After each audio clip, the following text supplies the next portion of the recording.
guys, andito tayo sa superstore. I'm supposed to be here only for a couple of things.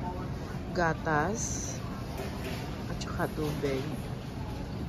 Pero ang nangyari, ang dami ko pong nabili. Tignan niyo po, oh, ayan yung tubig. Ayan, ayan.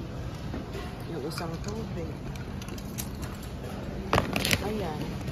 Tapos bumili na rin ako ng rice, bread, snack ng mga kids.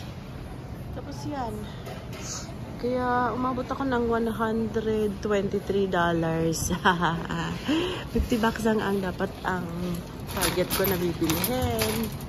Kaso, okay lang. Kaysa naman pabalik-balik tayo. Ayan yung bread na gusto ng aking giwawin. So, andito tayo sa superstore. So, ayan, ang ganda ng araw, kapatid. It's so nice out. So, dali lamang. Dito tayo. Okay, sandali. Dito tayo.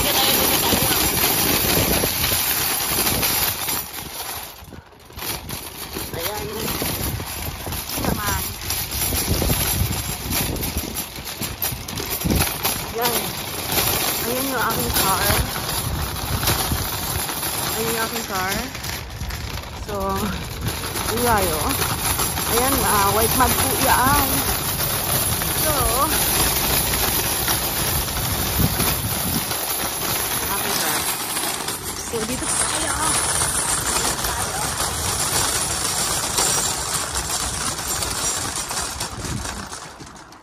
Yan lang. Ating, yung ating, pag nag-grocery tayo, isang bag nga lang ang dala ko dahil I only brought one bag. It's because I didn't think of buying so much. Bayan na. So, ayan siya. So, ayan yung rice 1. That is basmati rice. Rice 2. Brown rice. Rice 3. Malagkit rice or sweet rice para sa biko. Meron na akong ordinary rice for myself. So, kailangan namin ng ganitong bread.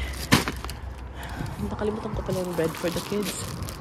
At iyang bread na yan. So, mamaya ako na ibabag pagdating ng bahay. Tapos, ito yung mga snack ng kids.